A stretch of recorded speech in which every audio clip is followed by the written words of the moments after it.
नमस्कार, बुलेटिन में आपका स्वागत है। मैं हूं आपके साथ जीनत सिद्दीकी। शुरुआत करते हैं खबरों की। उत्तराखंड में बारिश की वजह से कई जगहों पर मुश्किलें खड़ी हो गई हैं। कहीं नदियां उफान पर है तो कहीं पर लैंडस्लाइड ने मुसीबत बढ़ा दी है। चंपावत से जो तस्वीरें आई हैं वो तो डराने वाली हैं।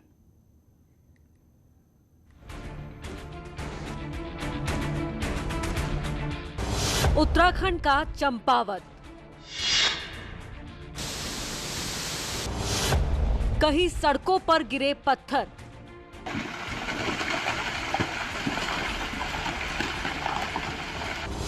कहीं पानी के प्रहार से परेशानी।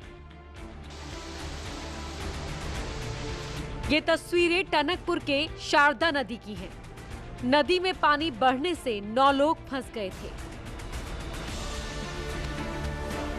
पानी इतनी तेजी से बढ़ रहा था कि लोगों को बचाना बड़ी चुनौती था। सूचना पाकर रेस्क्यू टीम तेज बहाव के बीच उतरी और 9 लोगों की जान बचा ली। सभी 9 लोग एक ट्रक पर खड़े थे। थोड़ी देर हो जाती तो इनको बचाना मुश्किल था। प्रशासन 20 मई की शाम से ही लोगों को नदी के किनारे से हटा रहा था, लेकिन इसी बीच ये 9 लोग मझधार में फंस गए। 20-21 मई के बीच चंपावत में 122 मिलीमीटर बारिश हुई। टनकपुर में 211 मिलीमीटर पानी गिरा। लोहा घाट में 91 मिलीमीटर बारिश दर्ज की गई। मई के महीने में अक्सर इतनी बारिश नहीं होती है, लेकिन साल 2021 में कई रिकॉर्ड टूट गए और इसी वजह से चंपावत में कई जगह लैंडस्लाइड से रास्ते बंद हो गए। ये तस्वीरें टनकपुर पिथौरागढ़ नेशनल हाईवे की हैं। पहाड़ दरकने से हाईवे बंद हो गया था। बेलखेत, स्वाला, भारतोली के पास सड़क पर इसी तरह से मलबा आ गया था। हालांकि बारिश रुकने के बाद से स्थिति को सामान्य करने की कोशिश की जा रही है। बागेश्वर के गुनाकोट में एक घर पर पेड़ गिरने से 7 लोग जख्मी हो गए। इस हादसे में 2 लोगों की मौके पर ही मौत हो गई। सभी घायलों को तुरंत अस्पताल में भर्ती कराया गया। उनकी हालत ठीक है, लेकिन 2 लोगों की मौत से पूरे इलाके में मातम है।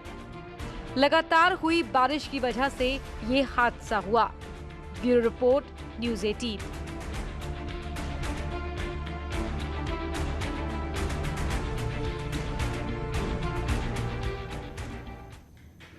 तो पहाड़ में हुई 2 दिन की बारिश का असर लोहाघाट पिथौरागढ़ हाईवे पर भी नजर आ रहा है। गुरुवार को भारतोली के पास पहाड़ी से सड़क में भारी मलबा गिर गया था। लगातार बोल्डर गिरने की वजह से 2 जिलों को जोड़ने वाली ये अहम सड़क खुलने की अगर हम बात करें तो 2 से 3 दिन का वक्त लग सकता है और इसके बाद पिथौरागढ़ और घाट के लोगों को टनकपुर चंपावत आने के लिए अल्मोड़ा हल्द्वानी रूट पर ज्यादा सफर करना होगा। तो वहीं चंपावत से टनकपुर हाईवे पर गिरे मलबे को अगर हम बात करें तो टीम ने हटाया है और इसके बाद आवाजाही शुरू हो गई है।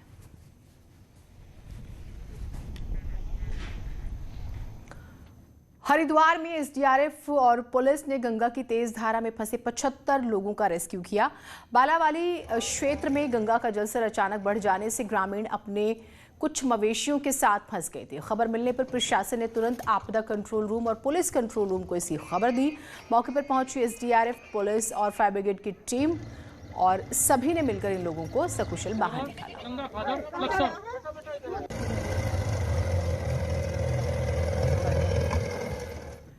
चंपावत में बेमौसम हुई बारिश ने शारदा नदी का जलस्तर बढ़ा दिया है। बनबसा शारदा बैराज से पहले जून में पानी की निकासी की जाती थी। उस बैराज से आज 72,000 क्यूसेक पानी की निकासी की गई। साथ ही पिछले 24 घंटे में चंपावत में 122 तो बनबसा में टनकपुर की अगर हम बात करें 211 mm बारिश दर्ज की गई है। प्रशासन ने नदी किनारे रहने वाले लोगों के लिए भी अलर्ट जारी किया है। पहाड़ी क्षेत्रों में और यहाँ टनकपुर बनबसा क्षेत्र में भी जो भारी बारिश हुई है उसकी वजह से शारदा नदी का जलस्तर काफ़ी बढ़ गया था। इस संबंध में जिलाधिकारी महोदय द्वारा एक अलर्ट जारी किया गया था। कोरोना की दूसरी लहर का कहर अभी कम नहीं हुआ कि एक दिन की बारिश ने हाल बेहाल कर दिया। अगर 15 जून से शुरू होने वाला मानसून भारी पड़ा तो मुसीबत डबल हो जाएगी।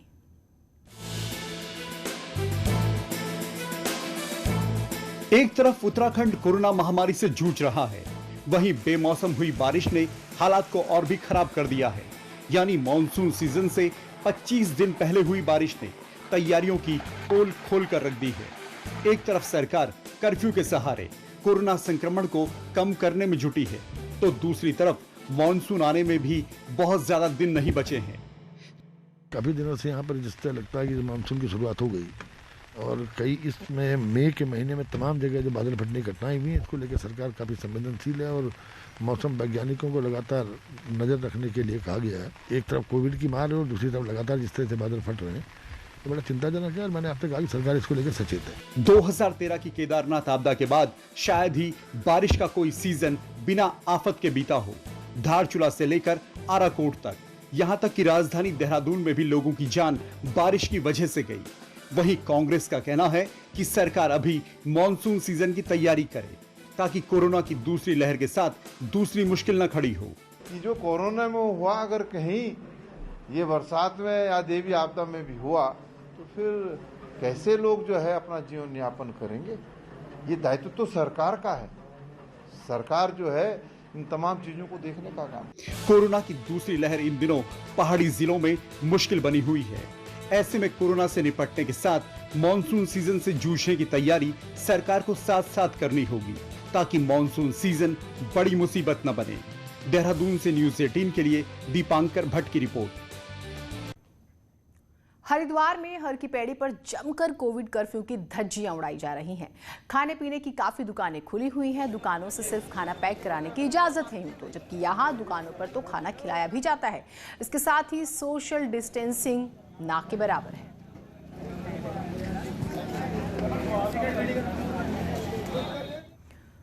उत्तराखंड में सरकार कोरोना की थर्ड वेव की तैयारियों में जुट गई है। सभी प्रमुख अस्पतालों के आसपास होटल और संस्थानों की बिल्डिंगों को चिन्हित किया जा रहा है ताकि थर्ड वेव में अगर बच्चे संक्रमित हुए तो उनके साथ अभिभावक भी रहेंगे। अस्पताल में जगह न होने की दिशा में होटलों को अस्पताल में कन्वर्ट किया जाएगा। इसके लिए सभी डीएम को भी आदेश जारी कर दिए गए हैं। इसके अलावा ऋषिकेश और हल्द्वानी में भी डीआरडीओ द्वारा बनाए जा रहे 500-500 बेड के अस्पतालों में बच्चों के लिए अलग से वार्ड बनाए जा रहे हैं।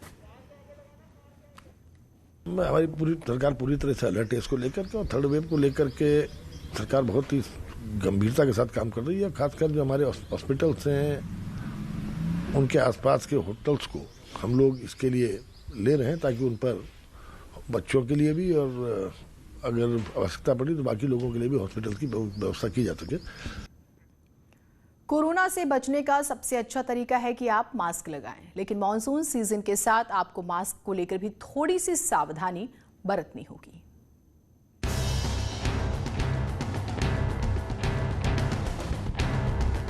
कोरोना से बचना है तो मास्क पहनना जरूरी है, लेकिन बरसात के सीजन में कोरोना से बचाने वाला मास्क भीगने पर नई मुसीबत खड़ी कर सकता है।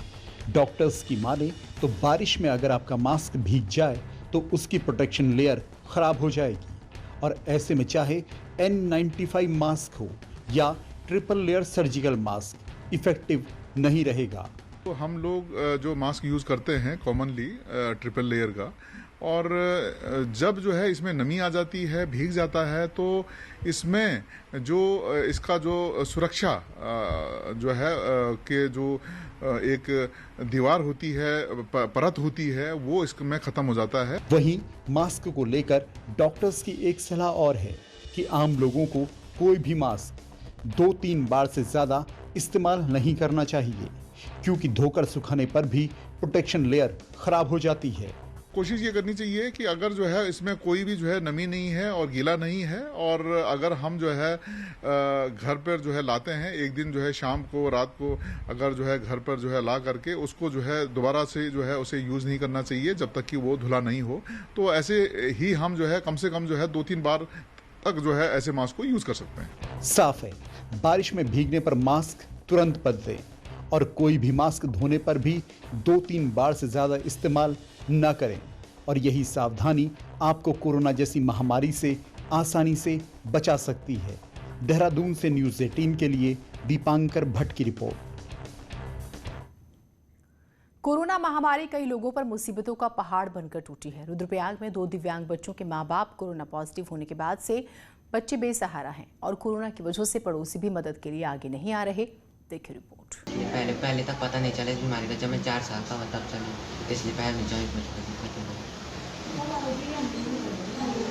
भाई को भी दिक्कत है? हाँ, इसको तो जब ये पैदा हुआ था ना तब चला था मेरी बीमारी का पता, तब इसको भी दिक्कत है।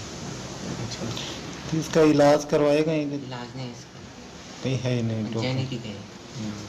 अच्छा, मैंने अपनी तरफ से बहुत कोशिश की, कोई एनजीओ इनको गोद दे रही, कोई इनका सहयोग करे, पर अभी मैं अपने उस प्रयास में सफल नहीं हो पाया हूं। पर मैं लगातार लगा हुआ हूं और सरकार से भी हमने प्रयास किया है कि कोई इनकी इस तरह से हेल्प करे। माँ बाप के कोरोना पॉजिटिव आने के बाद दोनों बच्चे बेसहारा हो गए हैं और अब उनकी देखभाल करने वाला कोई नहीं है। बच्चों को हीमोफीलिया नामक बीमारी है, जो कि एक जेनेटिक बीमारी है, जिसके कारण बच्चे चलने फिरने में असमर्थ हैं और बड़ी मुश्किल से घर पर हैं। और अब दोनों बच्चों को सरकार से मदद की आस है। दोनों बच्चों की स्थिति वाकई में बहुत ही खराब है। विकलांग दोनों बच्चे हैं। इन पर करीब महीने में 15 से 20 हज़ार के बीच दवाइयों पर और इंजेक्शन पर खर्चा आ रहा है, जिसका वहन करने में इनके परिजन सक्षम नहीं हैं। गरीब परिवार के कोरोना महामारी कई लोगों पर मुसीबतों का पहाड़ बनकर टूट रही है। रुद्रप्रयाग में 2 दिव्यांग बच्चों के मां बाप के कोरोना पॉजिटिव होने के बाद हमने आपको रिपोर्ट दिखाई किस तरह से वो परेशान रहे। सरकार के रोक के आदेश के बावजूद उत्तराखंड वन विभाग में अगर हम बात करें तो 22 ट्रांसफर हो गए हैं। कांग्रेस ने सरकार पर निशाना साधा तो वन मंत्री बोले, अनपढ़ों को समझ में नहीं आएगा। क्या माजरा है देखिए।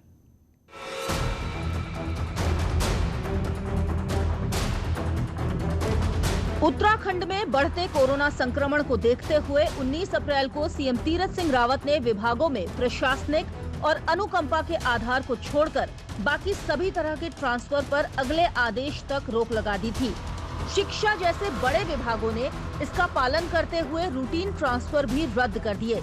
लेकिन इस बीच वन विभाग में स्वेच्छा और जनहित को आधार मानते हुए गुरुवार को 14 रेंजर और 8 अन्य कर्मचारियों के ट्रांसफर कर दिए गए। रोक के बावजूद हुए इन ट्रांसफर से अब अन्य विभागों के कर्मचारी भड़क गए हैं। कर्मचारी संघों का कहना है कि जब वन विभाग में ट्रांसफर हो सकते हैं तो दूसरे विभागों में क्यों नहीं। वहीं अब कांग्रेस ने भी आग में घी डालने का काम कर दिया है।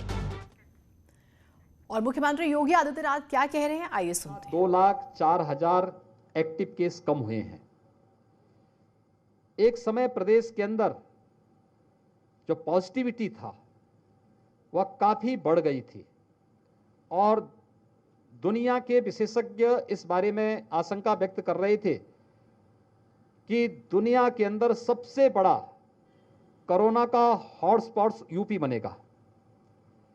25 अप्रैल से लेकर के 10 मई के बीच यूपी के बारे में आशंका थी कि 1 लाख कोरोना के पॉजिटिव केस प्रतिदिन यूपी में आएंगे। व्यवस्था अस्त व्यस्त हो जाएगी। उत्तर प्रदेश भारत सरकार के सहयोग से, आदरणीय प्रधानमंत्री जी के मार्गदर्शन से हम लोगों ने कोरोना प्रबंधन की इस कार्रवाई को मजबूती के साथ आगे बढ़ाया। हमारी निगरानी समिति की स्क्रीनिंग की कार्रवाई, आरआरटी टीम के द्वारा की जा रही टेस्टिंग, आरटी-पीसीआर टेस्ट की क्षमता को कई गुना वृद्धि करने की जो हमारी कार्रवाई है उसको विश्व स्वास्थ्य संगठन ने भी सराहा है। उत्तर प्रदेश वर्तमान में सर्वाधिक टेस्ट करने वाला राज्य है। 4,62,00,000 से अधिक टेस्ट वर्तमान में हम कर चुके हैं। गांव-गांव में हमारी निगरानी समितियां स्क्रीनिंग का काम कर रही हैं, मेडिसिन किट वितरित कर रही हैं और आरआरटी के माध्यम से उनकी टेस्टिंग की कार्रवाई तेजी के साथ आगे बढ़ रही है और उसका परिणाम है कि उसके कुछ सार्थक परिणाम भी हमारे सामने देखने को मिले। जो मैंने आपके पास कहा था कि हमारे यहाँ जो प्रतिदिन पॉजिटिव केस के बारे में आशंका थी कि 1 लाख प्रतिदिन आएंगे, हम लोगों ने 24 अप्रैल को 38,000 तक उसको सीमित रखा और 38,000 के बाद 24 अप्रैल के बाद लगातार उसमें गिरावट आई। आज 7,700 पॉजिटिव केस प्रदेश में आए। मृत्यु दर दुनिया के अंदर न्यूनतम स्तर पर 1% के आसपास प्रदेश की मृत्यु दर है। इस दिशा में बेहतरीन प्रयास उस समय करने के प्रयास हुए थे जब पीक पर कोविड था, खासतौर पर ऑक्सीजन की क्राइसिस। फर्स्ट वेव की तुलना में सेकेंड वेव में कितनी तेज संक्रमण थी, अंदाजा लगाया जा सकता है कि 30 से 50 गुना संक्रमण के कारण उस समय अचानक मरीजों की संख्या बढ़ी, ऑक्सीजन की आपूर्ति डिमांड होने लग गई। तो उस आपूर्ति के लिए भारत सरकार के सहयोग से ऑक्सीजन एक्सप्रेस चलाए गए, एयरफोर्स के विमानों के माध्यम से ऑक्सीजन के टैंकर भेजे गए और आज प्रदेश ऑक्सीजन की डिमांड के अनुसार सप्लाई कर रहा है। सरप्लस ऑक्सीजन वर्तमान में हमारे पास मौजूद है, लेकिन फ्यूचर की आवश्यकता को ध्यान में रखते हुए 300 से अधिक ऑक्सीजन प्लांट वर्तमान में प्रदेश के अलग अलग जनपदों में हम लोगों ने लगाने की कार्रवाई प्रारंभ की है और लखनऊ में 19 ऑक्सीजन प्लांट अकेले लखनऊ में प्रपोज किए गए हैं। नेगेटिव अगर पॉजिटिविटी रेट देखेंगे, लखनऊ में एक समय 23 अप्रैल को अगर आप देखेंगे 7,100 से अधिक पॉजिटिव केस एक दिन में पॉजिटिव केस आए थे। अब यह संख्या सैकड़ा में आ गई है, लगभग 200 के आसपास केस आज के दिन पर लखनऊ में आ रहे हैं और ये लगातार, यानी जो पॉजिटिविटी रेट लखनऊ की लगभग 20 के आसपास थी, आज वो 1.9 के आसपास आ चुकी है। यानी जो WHO ने और नीति आयोग ने तय किया है कि पॉजिटिविटी रेट 5 से कम होनी चाहिए, उससे भी काफी कम जो देश के अंदर न्यूनतम स्तर होना चाहिए, वह इस दिशा में प्रयास हुए हैं। इस दौरान बेड्स की संख्या बढ़ाई गई, DRDO ने, HAL ने, हमारे जितने भी संस्थान हैं इन सभी संस्थानों ने, मेडिकल एजुकेशन ने, हेल्थ ने व्यापक पैमाने पे बेड्स बढ़ाए और हम लोग थर्ड वेव के लिए भी अभी से अपनी तैयारी प्रारंभ कर चुके हैं। थर्ड वेव के लिए अभी से पीडियाट्रिक ICU के निर्माण की कार्रवाई युद्ध स्तर पर चल रही है। कोरोना वैक्सीन से हम लोग अधिक से अधिक लोगों को आच्छादित करके उन्हें एक सुरक्षा कवच दे सकें, इसके लिए प्रदेश ने अब तक 1,62,00,000 से अधिक लोगों को वैक्सीन दे दिया है। लेकिन वैक्सीन देने के साथ साथ हम लोग ये भी व्यवस्था कर रहे हैं कि ग्रामीण क्षेत्र में या शहर के उन क्षेत्रों में जो अभी भी हॉस्पिटल में जाने पर परहेज करते नहीं जा पाते हैं, हमारे district hospital, CSC, PSC, health centre में वैक्सीनेशन के कार्यक्रम चल रहे हैं, चलेंगे, लेकिन वहां पर उनका रजिस्ट्रेशन हो सके, क्योंकि हर एक व्यक्ति के पास स्मार्टफोन नहीं है। हर एक व्यक्ति ऑनलाइन रजिस्ट्रेशन अपने स्तर पर नहीं करा सकता है। कॉमन सर्विस सेंटर से रजिस्ट्रेशन की कार्रवाई को हमने आगे बढ़ा दिया है और हमारा प्रयास है कि हम लोग 30-31 मई तक कोरोना की सेकेंड वेव को पूरी तरह नियंत्रित करने के आसपास पहुंचे और जून से हम वैक्सीनेशन की रफ्तार को दुगनी तिगुनी स्थिति में आगे बढ़ाने का कार्य करें, जिससे थर्ड वेव की आशंका जो व्यक्त की जा रही है तब तक हेल्थ इंफ्रास्ट्रक्चर को और ऑक्सीजन की आपूर्ति को तेज करने के साथ ही हम लोग 10 वर्ष से कम उम्र के बच्चों के माँ बाप को वैक्सीन उपलब्ध करवाते हैं और वैक्सीन उपलब्ध करवाने की इस कार्रवाई के साथ एक सुरक्षा कवच अगर हम उन्हें उपलब्ध करा देंगे तो अगर किसी भी बच्चे को अगर इन्फेक्शन की चपेट में आता है तो हम परिवार का वह कोई सदस्य बच्चे के साथ वहां रह करके उसकी देखभाल कर सकता है, इस प्रकार की कोई समस्या ना आने पाए, इसी के लिए पूरी तैयारी की जा रही है। और इसी परिप्रेक्ष्य में मैं और हमारे मंत्रीगण जनपदों का भ्रमण कर रहे हैं। मैंने आज लखनऊ कमिश्नरी की, मैं पहले लखीमपुर खीरी गया था, लखीमपुर खीरी की का निरीक्षण किया, गाँवों का निरीक्षण किया, वहाँ पर ICCC को भी मैंने वहाँ पर निरीक्षण करने के बाद वहाँ समीक्षा बैठक ली। उसके बाद लखनऊ से लखनऊ कमिश्नरी के सभी जनपदों की मैंने समीक्षा ली है और समीक्षा बैठक के माध्यम से जिन जनपदों में अच्छा काम हो रहा है वह कार्य भी हमारे सामने है, जिन जनपदों में अभी थोड़ी भी किसी भी पक्ष में शिथिलता थी उनको निर्देश दिए हैं, क्योंकि हमारे सीनियर अधिकारी, नोडल अधिकारी जनपदों में मौजूद हैं और जनपदों में रह करके उनके द्वारा निरंतर इन चीज़ों को निगरानी की जा रही है और 24 तक वे लोग अपनी रिपोर्ट भी शासन को उपलब्ध करवाएंगे। उस पर हम लोग आगे फिर उसी प्रकार से आगे की रणनीति तैयार करेंगे। लेकिन ये युद्ध स्तर पर चलने वाले इस अभियान को हम मजबूती के साथ आगे बढ़ाने का प्रयास कर रहे हैं। मेरी आप सबसे भी अपील है कि यह एक टीम वर्क है। पूरा देश कोरोना के खिलाफ लड़ रहा है और कोरोना के खिलाफ इस लड़ाई में पब्लिक अवेयरनेस की एक बहुत बड़ी भूमिका है और जनता की जागरूकता में, जनता की जागरूकता के लिए खासतौर पर हम लोगों से कहें। आप याद करिए, आदरणीय प्रधानमंत्री जी ने जब लॉकडाउन प्रारंभ हो रहा था तब भी प्रत्येक नागरिक को देश के अंदर एक अपील की थी कि हमें उन सभी नियमों का पालन करना चाहिए जो हमें इन्फेक्शन से बचा सके, और खासतौर पर मास्क और 2 गज की दूरी, ये बात तो कही थी। और ये भी कहा था कि हाई रिस्क कैटेगरी से जुड़े हुए लोग घर के बाहर न निकलें, घर के अंदर भी वे मास्क का इस्तेमाल करेंगे अच्छा रहेगा। हाई रिस्क कैटेगरी में 60 साल से ऊपर के लोग, 10 साल से छोटे उम्र के बच्चे, किसी गंभीर बीमारी से ग्रसित व्यक्ति, डायबिटीज का पेशेंट या कमजोर इम्यूनिटी से जुड़े हुए लोग, गर्भवती महिलाएं, ये हर प्रकार की सतर्कता बरतें। अगर हर व्यक्ति इन सभी सावधानियों को बरतता है तो हम लोग कोरोना की सेकेंड वेव के साथ साथ थर्ड वेव को भी पूरी तरह नियंत्रित करने में सफल होंगे। ब्लैक फंगस की एक समस्या सामने आई है, उसके उपचार और प्रत्येक जनपद, जिन जनपदों में इसके मामले ज़्यादा आए हैं वहाँ पर हम लोग आज से 5 दिन पहले ही हर एक जनपद को इसकी ट्रेनिंग करवा चुके हैं। एडवाइजरी शासन स्तर पर हम लोगों ने जारी करवा दी है कि ब्लैक फंगस के लिए क्या सावधानी बरतनी है, उपचार के लिए क्या व्यवस्था करनी है, और उनके लिए दवा की उपलब्धता शासन स्तर पर हर एक जनपद में उपलब्ध करवाने का प्रयास हो रहा है।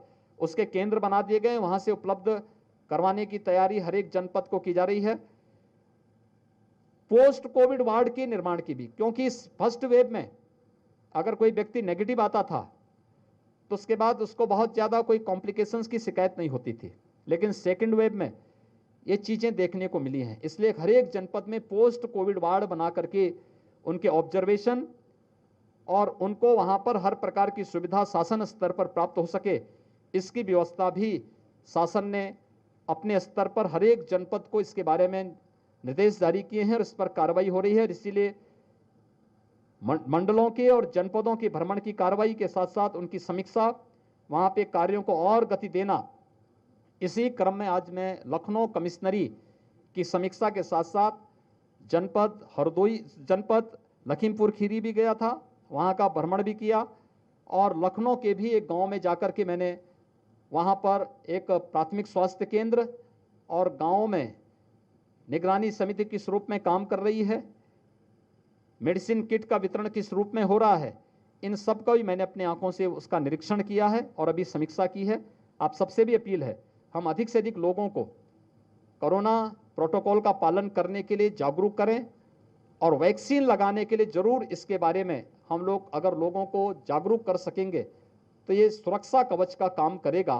क्योंकि अभी भी बहुत सारी जगह देखने को मिल रहा है कि वैक्सीन के प्रति लोगों में जागरूकता का थोड़ा अभाव है। सरकार अपने स्तर पर प्रयास कर रही है और इसीलिए CSC को हमने एक्टिवेट किया है, लेकिन ये आपके प्लेटफॉर्म के माध्यम से भी तेजी से आगे बढ़ेगा तो अवश्य बड़ी संख्या में लोग इसके लिए आएंगे और हम लोग हर व्यक्ति को निःशुल्क वैक्सीन देने के लिए सरकार ने अपनी प्रतिबद्धता दोहराई है और सरकार उसके अनुरूप 18 से 44 को राज्य सरकार के द्वारा और 45 से ऊपर वालों को भारत सरकार के माध्यम से निःशुल्क वैक्सीन उपलब्ध कराने की कार्रवाई प्रदेश के अंदर प्रारंभ हो गई, प्रारंभ युद्ध स्तर पर चल रही है। हम इसको जून में और तेजी के साथ आगे बढ़ाएंगे। धन्यवाद।